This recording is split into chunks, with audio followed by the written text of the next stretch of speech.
प्यारे विद्यार्थियों, सुप्रभात। आज हम अध्याय 3 विद्युत रसायन के प्रकरण 3 पर चर्चा करेंगे और ध्यान से समझेंगे, जिसका नाम है विद्युत रासायनिक श्रेणी। प्रकरण 3 का नाम है विद्युत रासायनिक श्रेणी। ये जो टॉपिक है ये पूरे इलेक्ट्रोकेमिस्ट्री की रीढ़ की हड्डी है और बहुत ही सरल है। थोड़ा सा ध्यान देने की जरूरत है और इसके सिद्धांतों को समझना है। तो विद्युत रासायनिक श्रेणी होती क्या है? जैसे कि आपके सामने धातुओं की एक श्रेणी बना रखी है, सीरीज बना रखी है। ये कैसे व्यवस्थित करते हैं इनको और क्या विद्युत रासायनिक श्रेणी की परिभाषा होगी। तो जब हम धातुओं, ये सब धातु हैं, जब हम धातुओं के मानक अपचयन विभव जो कि ऋणात्मक हो, ऋणात्मक अपचयन विभव को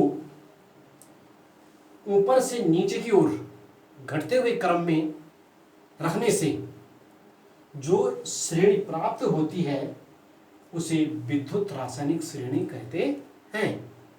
किसे कहते हैं विद्युत रासायनिक श्रेणी? धातुओं की उनके मानक इलेक्ट्रोड विभव के जो कि ऋणात्मक हो, घटते हुए क्रम में जब व्यवस्थित करने से जो श्रेणी प्राप्त होती है उसे हम विद्युत रासायनिक श्रेणी कहते हैं। इसमें कुछ ग्रुप बना रखे हैं, युग्म बना रखे हैं, जैसे लिथियम आयन और लिथियम इलेक्ट्रॉन त्यागेगा तो लिथियम आयन बनेगा और लिथियम आयन इलेक्ट्रॉन ग्रहण करेगा तो लिथियम परमाणु बनाएगा। तो ये ऋणात्मक, सबसे ज्यादा ऋणात्मक है, जिसका मान -3.04 वोल्ट विभव है इसका। तो जैसे हम नीचे की ओर जाएंगे, lithium, potassium, barium, strontium, calcium, sodium, magnesium, aluminium, manganese, zinc, chromium, iron, cadmium, cobalt, nickel, stannous, lead, ferrous, ये सब घट रहे हैं। उसके बाद हाइड्रोजन जब आता है तो बिल्कुल जीरो में होता है, फिर प्लस होना शुरू हो गया।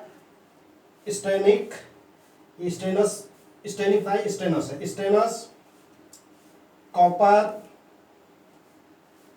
Iodine, mercury, silver, platinum, gold, bromine, chlorine and fluorines, ये इनकी जो ऋणात्मक विद्युत विभव है, मानक इलेक्ट्रोड विभव है ऋणात्मक, वो नीचे की ओर देख रहे हैं आप, घट रहा है।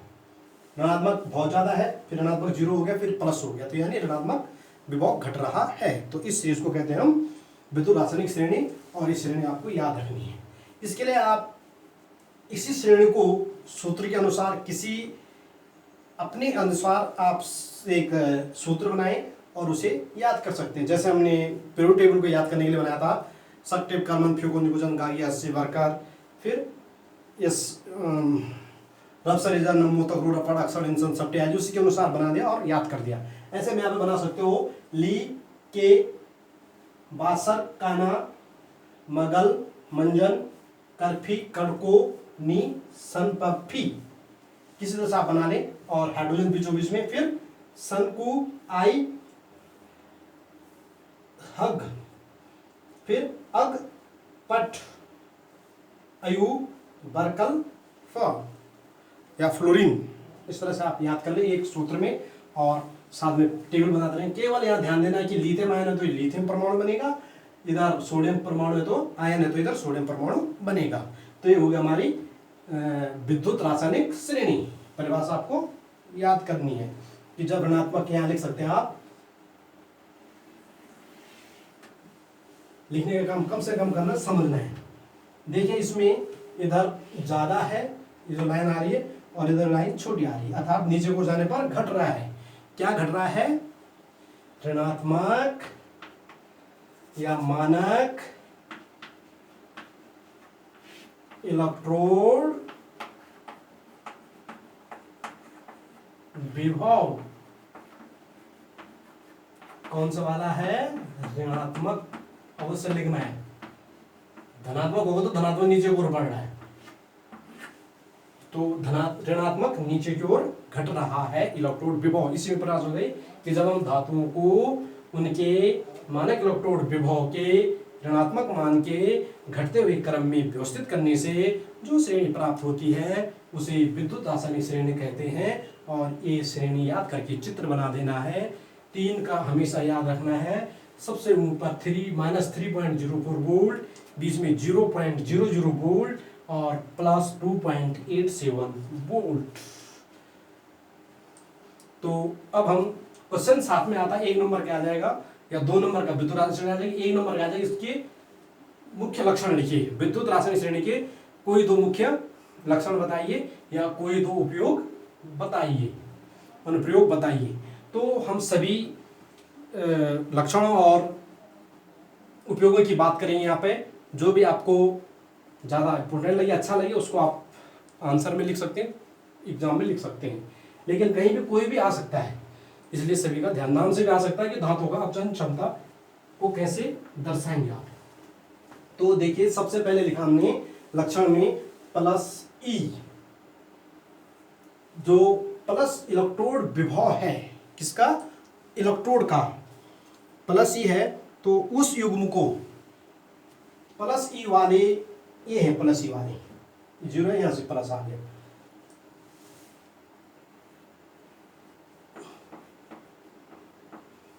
ये सब। तो प्लस ई वाले जो युग्म हैं, इन युग्मों को यदि हम हाइड्रोजन इलेक्ट्रोड, जो मानक इलेक्ट्रोड है, मानक हाइड्रोजन इलेक्ट्रोड है, उसके साथ जोड़ेंगे तो ये क्या करेंगे, इस इलेक्ट्रोडों का अपचयन होगा। अतः ये मानक हाइड्रोजन इलेक्ट्रोड से इलेक्ट्रॉन ग्रहण करेंगे और ये कैथोड का काम करेंगे क्योंकि इनका अपचयन होगा। पहली बात, प्लस ई इलेक्ट्रोड विभव वाले युग्म को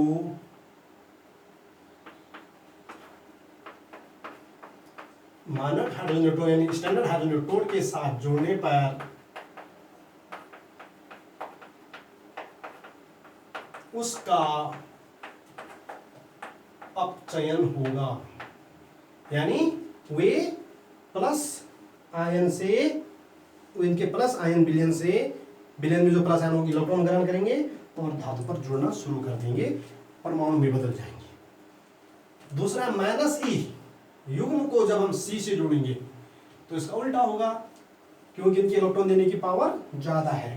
तो जब उन्हें युग्म को जब सी के साथ जोड़ेंगे तो वो क्या करेंगे, इलेक्ट्रॉन देंगे स्टैंडर्ड हाइड्रोजन इलेक्ट्रोड को, और इलेक्ट्रॉन देंगे तो उनका क्या होगा, ऑक्सीकरण और एनोड का वो काम करेंगे। ओके जी। अब हम तीसरा जो लक्षण है, जिन युग्मों का इलेक्ट्रोड विभव बहुत अधिक माइनस होता है, जिन युग्मों का इलेक्ट्रोड विभव बहुत ज्यादा माइनस, कौन होंगे, सबसे ऊपर वाले होंगे बहुत ज्यादा माइनस वाले, वे अत्यधिक इलेक्ट्रॉन देने, उनकी क्षमता क्या होती है, अत्यधिक इलेक्ट्रॉन देने की होती है। वे अत्यधिक इलेक्ट्रॉन दे सकते हैं और धातु के आयनों में बदल जाते हैं। अधिक वाले क्या करेंगे, अधिक मात्रा में या अत्यधिक इलेक्ट्रॉन्स देते हैं, वह प्लस आयंस में बदलते हैं। अधिक प्लस ई वाले ऐसे युग्म जिनका बहुत ज्यादा प्लस ई, किसका होगा, सबसे ज्यादा इसका होगा, फिर ऊपर को प्लस घटता है, नीचे को प्लस बढ़ता है। तो अत्यधिक या अधिक प्लस ई वाले युग्म, कोई भी युग्म ले लेंगे हम, तो वाले युग्म क्या करेंगे, अत्यधिक इलेक्ट्रॉन ग्रहण करते हैं और धातु आयन से धातु में बदलते रहते हैं।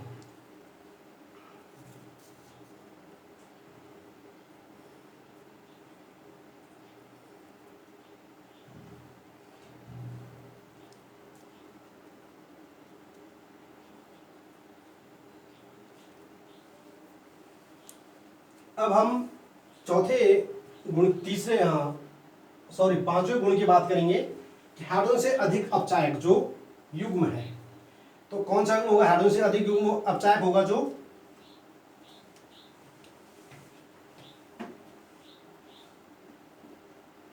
हाइड्रोजन से जो प्रबल अपचायक होंगे वो ज्यादा एक्टिव होंगे, वो धातु ज्यादा एक्टिव होगी, और एक्टिव होगी तो नीचे हमने घटते हुए क्रम में रखा है, तो वो धातु ऊपर होगी हाइड्रोजन से। यानी हाइड्रोजन से प्रबल जो अपचायक है सीरीज में अपचायक की श्रेणी में स्थिति H से ऊपर होगी। और अपचायक ना हाइड्रोजन और इससे ज्यादा प्रबल जो अपचायक होगा यानी इलेक्ट्रॉन देने वाला होगा, वो दोनों आपस में रिएक्शन करेंगे तो अधिक अपचायक वाला हाइड्रोजन को इलेक्ट्रॉन दे देगा, तो इसका मतलब ज्यादा एक्टिव है, ज्यादा एक्टिव तो सीरीज में ऊपर रहेगा।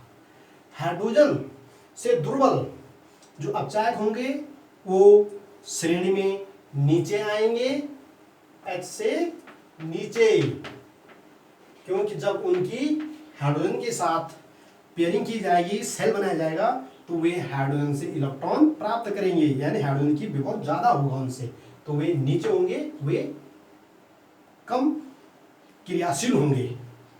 और लास्ट जो गुण है, जिस युग्म का अपचायक गुण प्रबल होता है, यानी जैसे सबसे पहले वाले का सबसे तेज, यानी सबसे ज्यादा तेजी से इलेक्ट्रॉन देता है, इसके साथ कोई भी युग्म आ जाए यही इलेक्ट्रॉन देगा, क्योंकि इसका सबसे ज्यादा विभव है।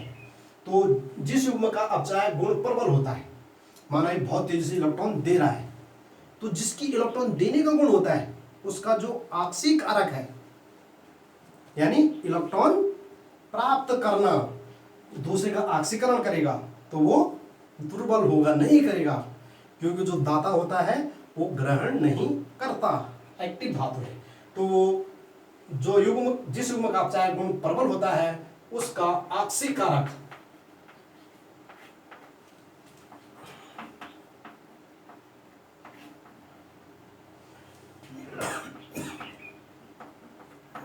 उतना ही दुर्बल होता है। अब हम इन लक्षणों के बाद याद रखने, आपने बार बार वीडियो को देखना है। अब हम बात करेंगे विद्युत रासायनिक श्रेणी के अनुप्रयोगों की। सबसे पहला अनुप्रयोग धातुओं का धन विद्युतीय लक्षण। जैसे हम सीरीज में नीचे की ओर जाते हैं तो देखिए धन विद्युतीय लक्षण घट रहा है या बढ़ रहा है। ये बहुत ज्यादा माइनस है, फिर जीरो, तो धन वाला बढ़ रहा है कि घट रहा है? धन वाला बढ़ रहा है, कम से कम जीरो तो आ गया, माइनस तो नहीं है, और नीचे की ओर जाना और जाकर प्लस बन जा रहा है। अर्थात शरीर में नीचे की ओर जाने पर,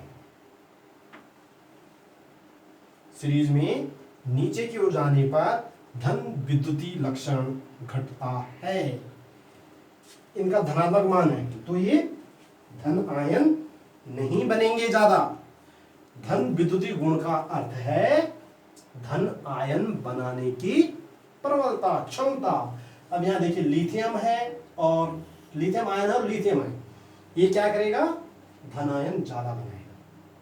क्या कराएगा? धन आयन ज्यादा बनाएगा, इलेक्ट्रॉन देना चाहेगा। लिथियम सबसे तेज है तो इलेक्ट्रॉन देना ही चाहेगा, और सबसे ज्यादा धन आयन बना देगा।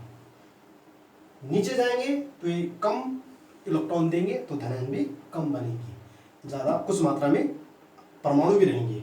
और नीचे जाने पर ये धन आयन नहीं बनाएंगे, बल्कि ये जो धन आयन होंगे उनको भी क्या करेंगे? मेटल में बदल देंगे फटाक से। जो धन आयन होंगे भी उनको मेटल में बदलेंगे, क्योंकि ये इलेक्ट्रॉन ग्रहण करते हैं, अपचयन करते हैं। तो सीरीज में नीचे की ओर जाने पर धन विद्युतीय गुण केवल आप ए बनाते हैं। तो सीरीज में नीचे की ओर जा रहे हैं हम, तो लक्षण हमें दिख रहा है घट गया है। ऊपर ज्यादा है सीरीज में ऊपर वाले परमाणु में, और नीचे के परमाणु में लक्षण घटता जा रहा है। दूसरा है धातुओं की क्रियाशीलता। कौन धातु ज्यादा क्रियाशील होगा?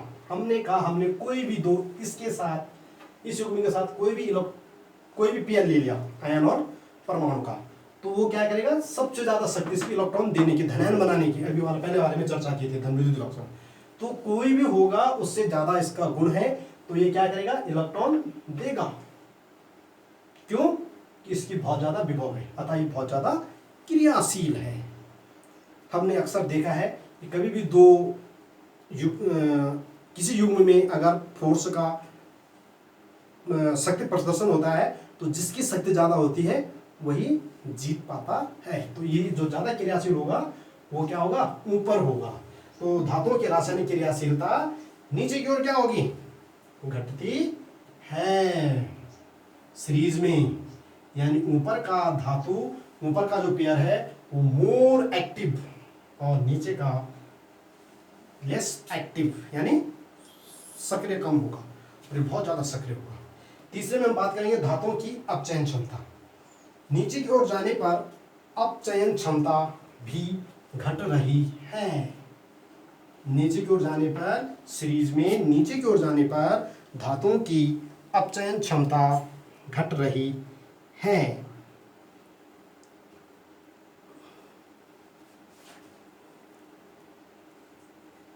विस्थापन में, चौथे में हम देखेंगे विस्थापन। विस्थापन में धातु दूसरे धातु को विस्थापित कर देगा, किसको, जो लेस एक्टिव होगा, अम्लों से हाइड्रोजन को विस्थापित कर देगा और जल से भी ये H का विस्थापन कर देंगे। विस्थापन अभिक्रियाएं, अगर जैसे हमने एक रिएक्शन देनी है Zn प्लस Cu और डबल पॉजिटिव था, तो ये क्या करेगा, इसको इलेक्ट्रॉन दे देगा क्योंकि मोर एक्टिव है, तो क्या बन जाएगा, Zn डबल पॉजिटिव और Cu ये विलयन से हट जाएगा, अलग हो जाएगा और क्रिया में कौन आ जाएगा, जिंक आ जाएगा क्योंकि मोर एक्टिव है। तो धातु का विस्थापन यानी अधिक क्रियाशील धातु कम क्रियाशील धातु को विस्थापन कर देगी। सक्रिय धातु कम सक्रिय धातु को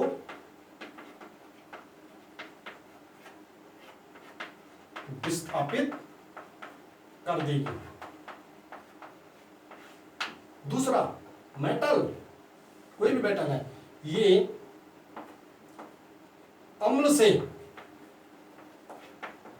हाइड्रोजन को